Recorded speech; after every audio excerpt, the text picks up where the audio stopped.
It's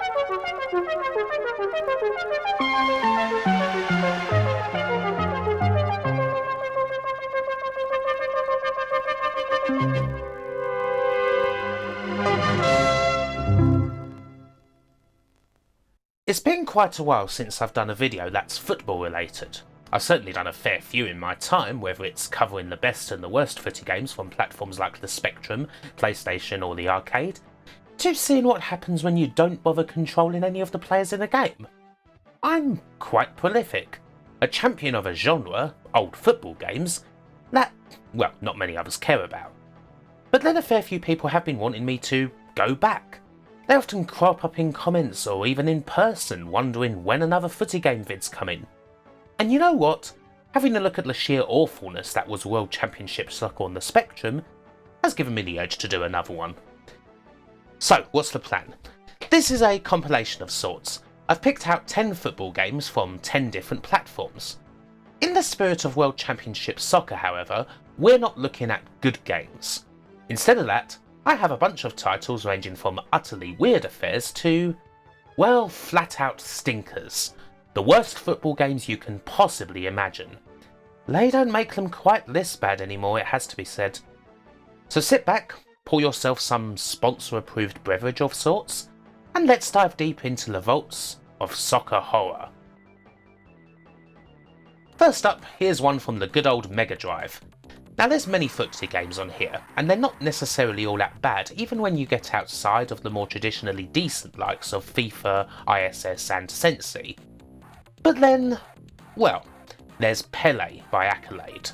The studio that graced the system with the likes of Bubsy and Balls also saw fit to put out this football game, featuring the endorsement of a certain Mr. Edson Arantes do Nascimento, or you know, Pele. The Brazilian legend hadn't had much luck with football games before. If you're aware of Pele Soccer on the Atari 2600, you probably know this. Even in a world largely made up of differently coloured squares, this was arguably the worst sports game on the age-old machine. Perhaps Accolade could do better then, and give Pele a football game worthy of his immortal standing. No, they could not. Pele is unquestionably the worst football game on the Mega Drive. You might look at it and think it looks like a rather humdrum affair, but trust me, this is truly horrendous to play. How so? Well, for a start, the controls are utterly balked. Even moving the players around doesn't seem to make all that much sense. Pressing up and left, for example, doesn't move you directly up or down the pitch, even though the game is isometric, instead moving you at an angle, which is really confusing. It's hard to get this, but basically, play FIFA 95 and then play this, and you'll notice the difference. And that's not all. A lot of the time the computer likes to do things for you, particularly tackling. Great! 9 times out of 10 the bloody CPU just fouls the opponent, which is always annoying because you get this display every time. Yay! They managed to include some low quality pictures or video even into the game. Look, just bloody get on with it, why don't you? Seriously, you get sick of this like the second time you see it. It just gets worse, really. There's nonsensical offsides. Sometimes you'll be called offside even when you're halfway up the pitch. Here, the opposing goalie accidentally chucks the ball to me and somehow this gets called offside. I'm pretty sure that's not how the game works. And there's only one real way to score. Run up the touchline and try to cross the ball in for a header. Nothing else really works as the keepers just save every regular shot. Add all of this together and you have a game that's utterly appalling. Nothing can save it, certainly not the lousy sound effects or those bloody little videos that play every time something happens. Poor old Pele. Somehow the game actually got a sequel to tie in with the '94 World Cup. This weirdly seems a bit more cleaned up even if it's still not good. The original, however, abysmal. Even your local retro game shop will probably just give this bloody thing to you if you ask them nicely enough. It seems right that after opening with a Mega Drive game, we go straight to the competition. Again though, it's a similar story. I can't think of too many football games on the SNES that are outright hideous. Sure, there's some bad ones and some dull ones, a lot of dull ones to be honest, but nothing truly horrendous comes to mind. But here I found one that I would call, well, definitely weird. It's Tony Meola's Sidekick Soccer. Now the first question I had on finding out about this game was naturally, who the hell is Tony Meola? Wikipedia tells me he was the US's national goalkeeper back in the 1990s and a successful one at that. Still, I can think of more famous American players from the time who'd probably be more deserving. Kobe Jones, perhaps? I know Alexi Lalas already had a game. Anyway, I digress. This game is by Sculptured Software, and one thing these guys like to do with their sports games is play around with pseudo 3D. And that's what you get here, a display that's quite different to most other 16-bit games. Maybe with a bit more polish it could work, but ugh. You know what? Playing this game actually gives me motion sickness, something I don't often suffer from. Is it the juddery gameplay? Perhaps, but the main thing is that the camera's always going 180 degrees with each turnover in possession, and it happens so much that, yeah, this just gives me a headache. Aside from that, I mean, the actual football isn't necessarily horrible to play, although it is a bit dull, and I'd class this as more of a weird affair than one that's actually terrible. But on the other hand, the pseudo 3D nonsense makes it kind of unpalatable. Sculptured Software tried, I suppose, but alas, like most of their games, the end result was, well, not to put it too bluntly, crap. So there's a little starter course, 2 16-bit games. You may think they look perfectly terrible, but we certainly have worse games coming up. How about we go to the 8-bits for one? Something that has the audacity to bill itself as great, even. Yep, we could only be talking about Great Soccer for the Sega Master System, or the Mark III if you're in Japan. Much like Nintendo did with the Famicom, Sega peppered the early entries into the Master System's catalogue with various generic sports games, only in an attempt to try and make them stand out, they gave them the moniker of Great. Great basketball, great tennis, great golf, and so on. Unfortunately, if you've played any of these games, you'll know that they're anything but great. Seriously, even for early sports titles on a new system, they are lousy. They certainly weren't showcases for what the new system could do, and they probably didn't help the Master System get off the ground in any way. And of all these great sports titles, Great Soccer is, without a doubt, the least great. Which is to say, it's bloody wretched. The sprites are perhaps what sticks out the most. I mean, they're so deformed and stupid looking that you can't help but laugh at the game right off the bat. But then the actual playing of it is so slow. It's like they're trying to run in treacle. And this awful, cheap game can't even scroll properly. You get up to the top or bottom half of the screen, and then it flicks over to the end of the pitch. Scoring isn't exactly tricky once you slowly waddle to the area and get a shot off, but just trying to play this is comedy. Seriously, I was laughing my head off while trying to play this game. Even when you compare this game to its equivalent, the original NES Soccer, like, that's not good at all, but it's wonderful when compared to this codswallop. As bad as this was, it did manage to get a sequel of sorts called World Soccer, although confusingly this game was released as Great Soccer in the US. This game is apparently better, and it makes use of the Sega Sports Pad. I have to say I'm not sure about playing any sort of football game with a trackball, but I'll happily take people's word that it's better than the original hopeless mess of a game.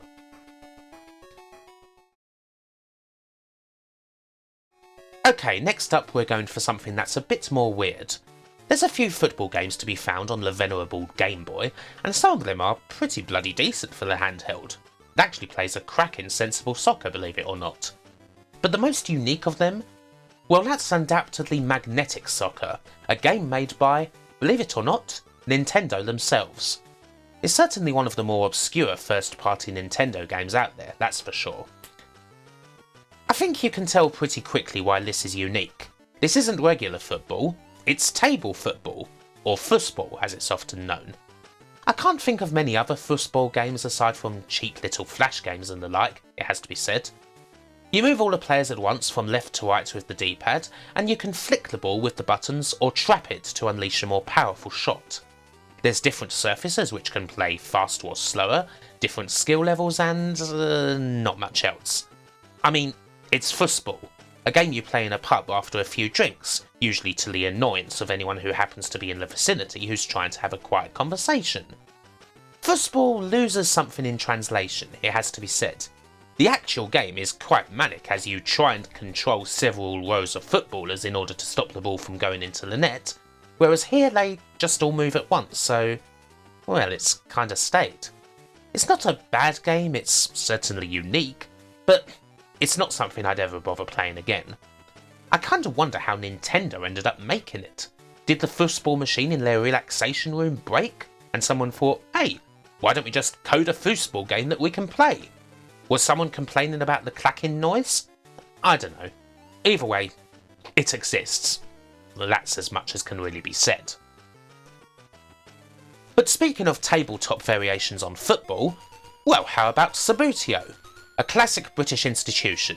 You and another player get their teams together, they're happily balanced on weighted bases, and you take it in turns to flick those players at the ball, ideally putting a good move together and getting it in the goal. It's a different, more strategic game perhaps than regular football, with its own set of rules and a fair bit of skill. There's a knack to flicking the players correctly, and a lot of extras such as different kits, additions to the arena that can really set the mood. This is one of the main games that inspired John Hare to create the almighty Sensible Soccer. He wanted to make something similar that could be a world of football all on its own. However, on the spectrum, as Derek Findas would say, in the early 90s, Goliath Games decided to take a more direct approach. They created a computer game based on Subbuteo, for some reason. The rules and general method of playing is much the same. You control the power and direction of your flick through power bars here as opposed to, I don't know, flicking the TV screen. Much like regular Subbuteo, you can keep a move going so long as you don't hit an opposing player. There's specific rules for offside, shooting and what have you, defensive flicks, onside flicks, and the action is of course strategic and slow paced. Even more so perhaps here on a computer. It's Subbuteo. And while I can't really fault Goliath's adaptation of the game to computers, it isn't exactly something that translates well. Like, there's board games you can play on a computer, something like Trivial Pursuit or Scrabble or Monopoly, that are useful in a pinch if, you can't be asked to get a set out. But Subbuteo, it just feels daft. Mainly because, well, why play Subbuteo on a computer? Why not play a regular football game instead? Playing Subbuteo on a computer removes the fun of the game, the actual flicking, and so it just doesn't really work. A noble effort, but not all that good really.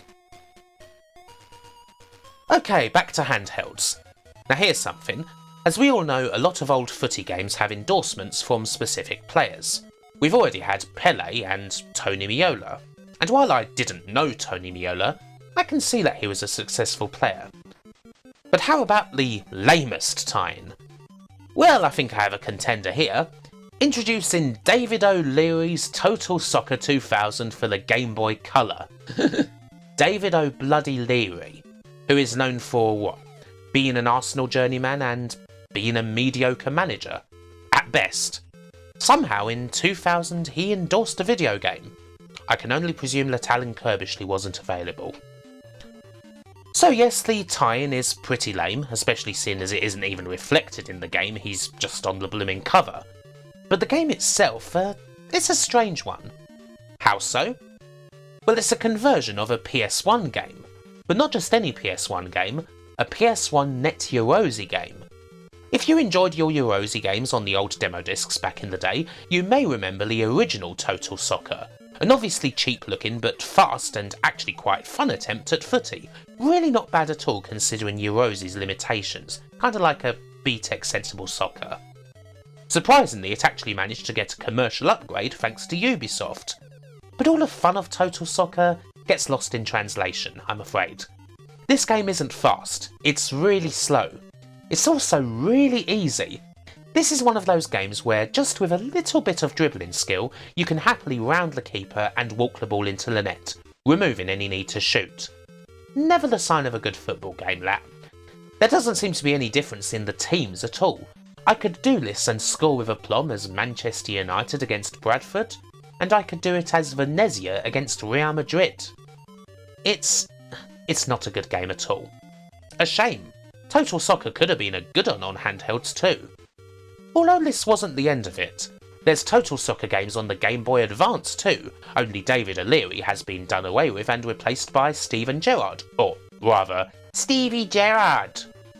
This is slightly better, I suppose, in that you can actually adjust the skill level so that the computer isn't completely idiotic, but it's still very slow indeed and not exactly a game worth plunking from the depths of obscurity.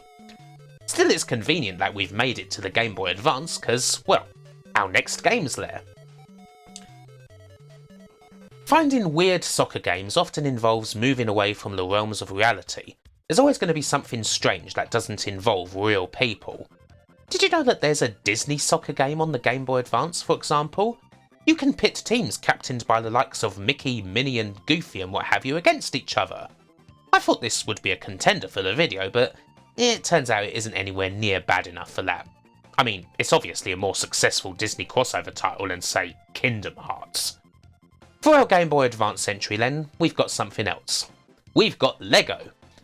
Here's Lego Soccer Mania, an isometric game that's very bad indeed. No surprises there, seeing as it was made by Teartex, a legendarily rubbish name from the 8-bit days. They were still pumping out games in the early 2000s.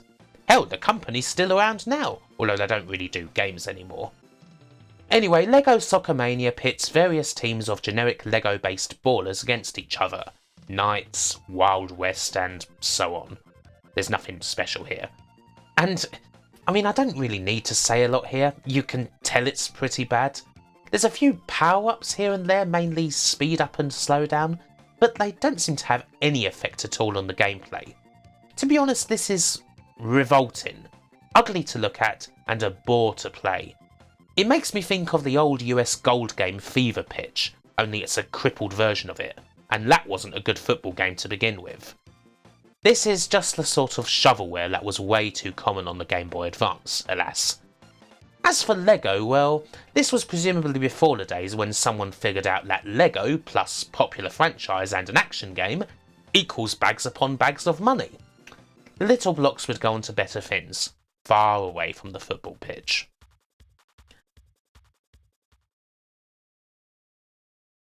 Up next, we may as well go to some offerings that are a bit more street.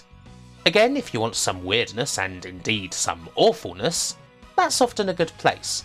As simplified as it is, it turns out it's kind of hard to actually create a decent street football or futsal game or whatever. And we've also got a couple of games on the PlayStation systems here. Now, finding new PlayStation footy games to talk about is a challenge, being that I've covered a lot of them, but I've definitely got a couple of lousy ones here. First up for the PS1, it's Puma Street Soccer. This is one I remember playing on a demo disc back in the day and thinking that it was particularly cack even back then, so I wanted to see if it was indeed as bad as I remembered. And, well, yeah, it is, pretty much. Even if I've played so many other bad football games that something like this doesn't even really stand out anymore. It is kind of amusing though. The graphics aren't bad, but the sound and the incredibly unenthusiastic commentary? Stuff like that's just always a laugh.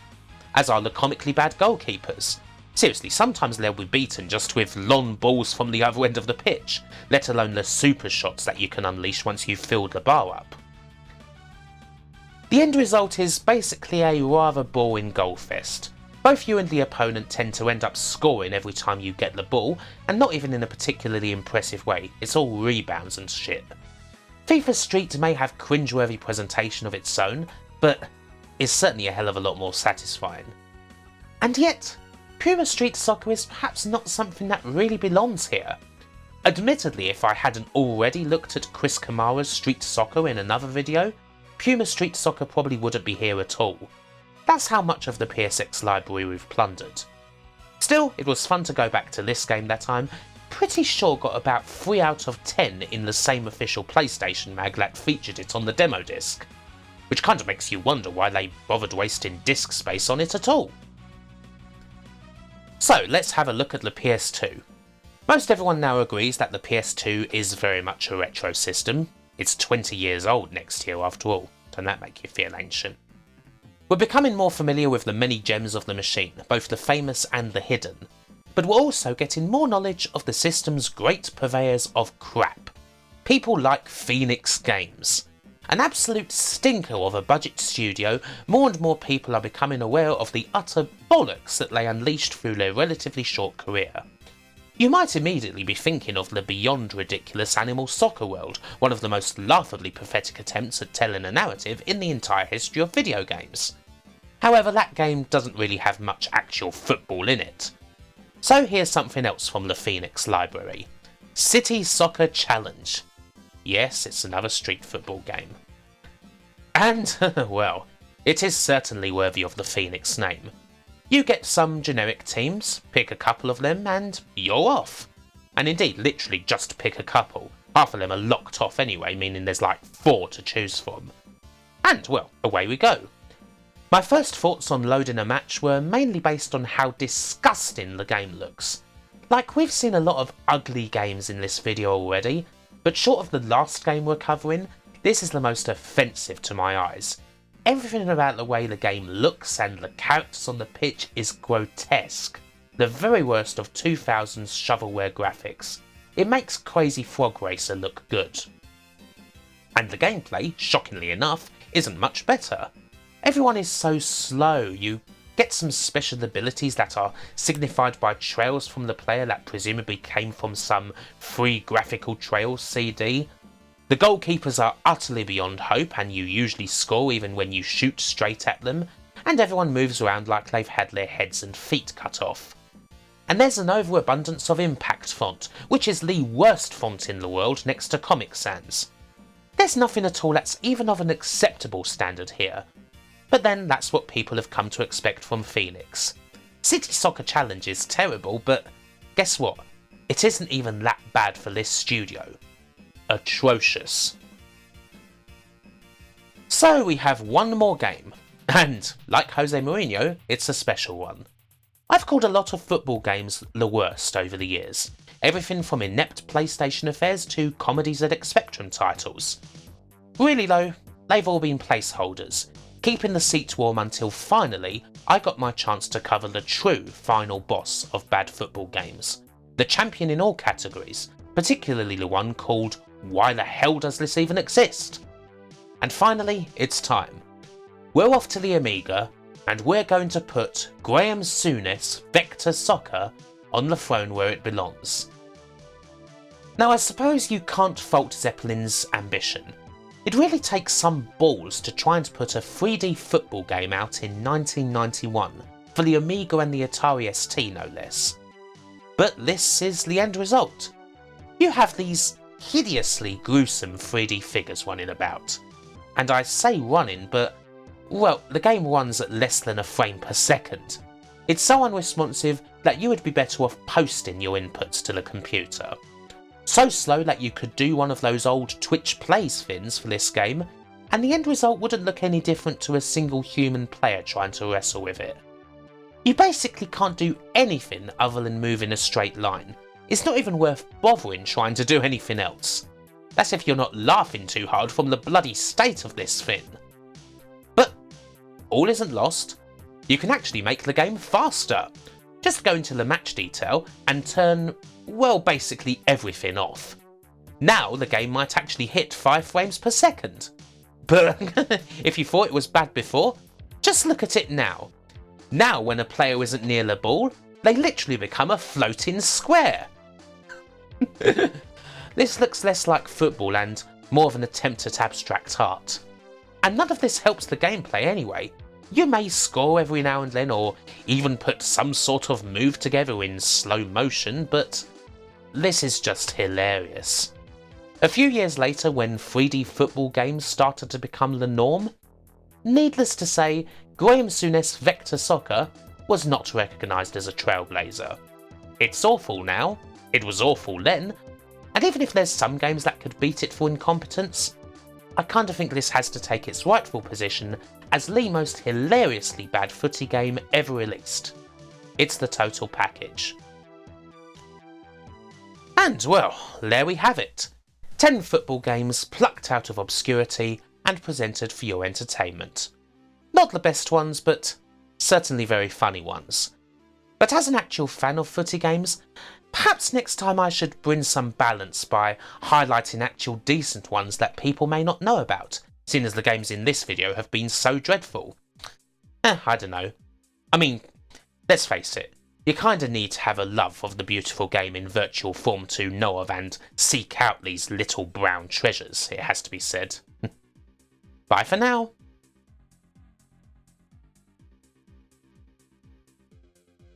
Thanks for watching this video. Hopefully you've enjoyed this nice little return to the world of football games. Perhaps you've played some of these, gems yourself. If you have, make sure to sound out in the comment section. And you know what, while you're there, you know what I'm going to say, maybe you could like the video, you could subscribe if you haven't, hit that notification bell, have a look at my social media, my Twitter where I post a lot of nonsense, or my Patreon where I get intimate with my fans. Perhaps you could join this lot of people right here. Alexa Jones-Gonzalez, Andrew Dalton, Andy Capt, Asobi Kwan DX, Brian Henniger, Chris, Conrad Pritchard, D. Xalior, Rimwan Suter, Dave Cork, David Rose, Dinty76538, Dustin Cooper, Gary Samaden, Geordie Alex, Glonthef, Ian Roberts, James Brown, Jason Stevens, Jace Alexander, Jeff Ladd, Lukas Kuligowski, Matthias Gramzov, Martin Pataki, Piotr Margel, Ren Bimon, Rusty Kelly, Samir Alamar, Seth Robinson, Simon Gulliver, Tariq Amir, The Geeky Dad, Tim Wald, Yerka Operator, and to all the rest of the lovely, glorious community, I thank you so much, and I say goodbye.